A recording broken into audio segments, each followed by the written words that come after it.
This week for our Baptist history, we have a story that comes out of Myanmar, and I'm just going to throw a map up there. I thought it might be useful for us to be familiar with the geography. So you can see Myanmar there. Currently, right now, the Armacost and the Sraks are in Cambodia. The Armacost went to Thailand, tried to get into Myanmar, and then went back to, are in Cambodia now, and possibly Monday, they'll be able to go into Myanmar if their visas and things come through. The story from today, if you see where it says the Shan Plateau, they're just south of that Slaween area. Right in there is where this group of people lived. The story takes place over 100 years ago, but that's the location of it, so we can have it in our mind. So the story involves a group of people in Burma at that point called the Karens. I know that's a Karen today has a totally different association with it, so I don't think there's any connection. They make up currently about 7% of the Myanmar population, about 5 million. There's about 1 million that live in Thailand across the border. In some of the strife inside the country, they were on the wrong side of it, so there's a lot of them that have fled the country.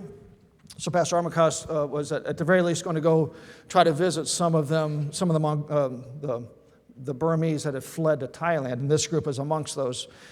So about 1 million in Thailand. There's about 200,000 of them that have made it to the States.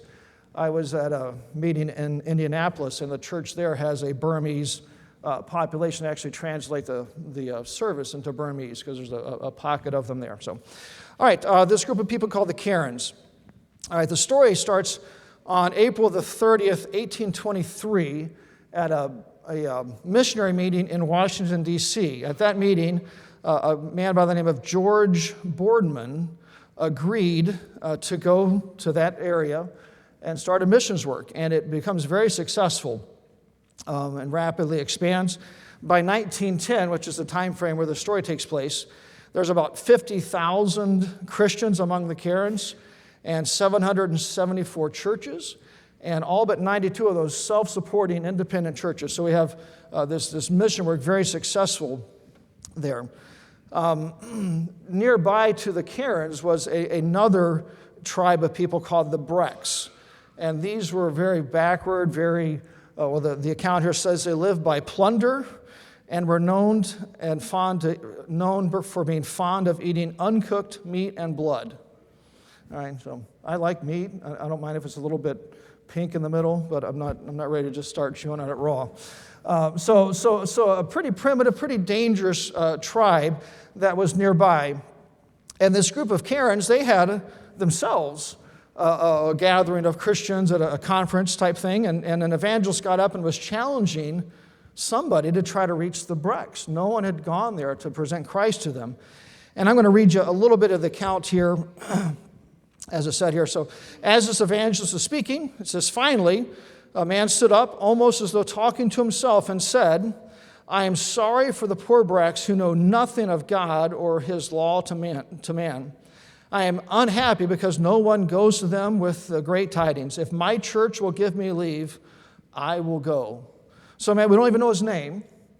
He stood up and said he was willing to go if the church would authorize it. So there are some questions back and forth. The man had a family. He said he was going to trust God to take care of them. The church asked about his safety, and this was his response. God delivered me from the mouth of a bear. Sounds like David. And also from death when crossing a swift stream.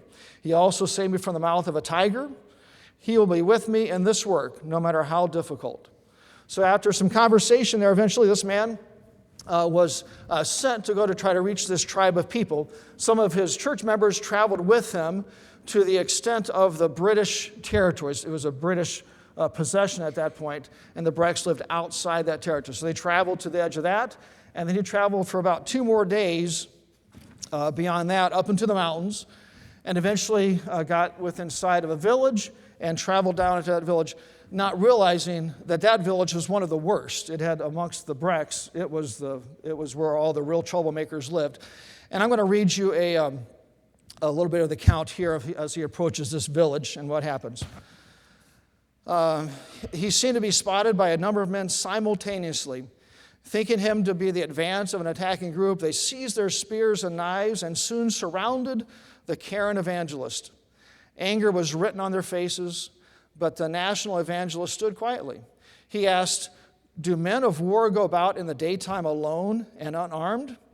Then, pulling out his Bible and hymn book, he said, "This is the book of which our ancestors have told us from ancient days. It speaks, listen." Then he read, and after that he began to sing. The evangelist was a sweet singer, and the men were fascinated with his fine voice. But the man of God was singing for his very life. The love of God flooded his heart for these savage people, and soon his music calmed the angry hearts of these wild men. And once they calm down, they put the weapons down, the immediate threat of death is past, and he begins to share with them the gospel and what the Bible teaches. And over several days, they begin to be receptive, and then as people get saved, he and others, he goes to get his family, and others go there, and in a short time, there's a church established in that village, and soon after that, other villages, the gospel begins to travel to them. This account ends with this statement, and it's kind of challenging. What are we willing to do to reach those around us who are in darkness? We don't know this man's name, but he was willing to go at the risk of his life to try to reach this group of people.